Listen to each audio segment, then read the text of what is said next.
Hello friends, સુખની સફર. સુખ એટલે ઈચ્છિતની પ્રાપ્તિ. કંઈક ખાવાનું મન થયું, ખાધું, હેપી. કંઈક વસ્તુ જોઈએ છે, મળી ગઈ, હેપી. અને આપણા મન પર સુખ છવાઈ ગયું. પણ આપણું મન આંતરિક અને બાહ્ય બંને પરિબળોથી પ્રભાવિત થાય છે. જેમ કે આનંદ, પ્રેમ, ઉદાસીનતા, દુઃખ, વેદના, દરેક વસ્તુ આપણને અસર કરે છે. આત્મીયજનની ચીરવિદાય થઈ, ઉદાસીનતા છવાઈ ગઈ. કંઈક વાગ્યું તો વેદના અને દુઃખ આવી ગયું. અને આ વસ્તુ આપણા સુખને ધક્કો મારી, સ્થળાંતર કરી અને પોતાનો અડ્ડો જમાવવા કોશિશ કરે છે.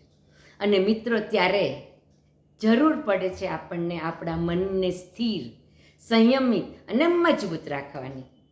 અને એની માટે મિત્રો, આપણે આપણા મનને સુખની સાથે ફેવિકોલના જોડની જોડી દેવું છે.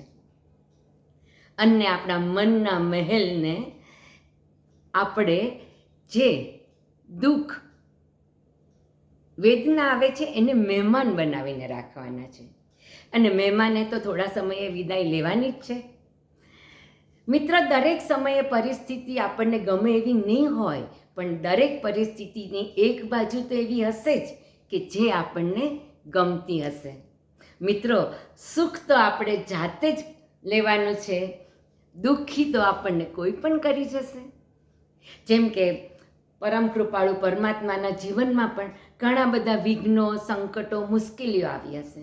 જેમ કે મહાવીર સ્વામી ભગવાન, તેઓના કાનમાં જ્યારે ખીલ્લા ભૂંક્યા ત્યારે વેદના તો એમને જરૂર થઈ હશે, પણ ધીરજ, સંયમ, શાંતિ અને મનની મજબૂતાઈથી બહુ જ સ્થિર ચિત્તે, શાંતિથી આ દુઃખ સહન કરી ગયા અને તીર્થંકર બન્યા.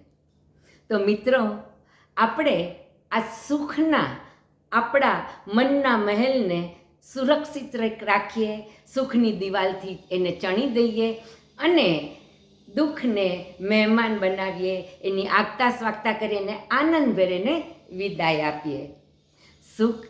ખુશ રહો અને સુખની સફર હંમેશા ખેડતા રહો. Thank you.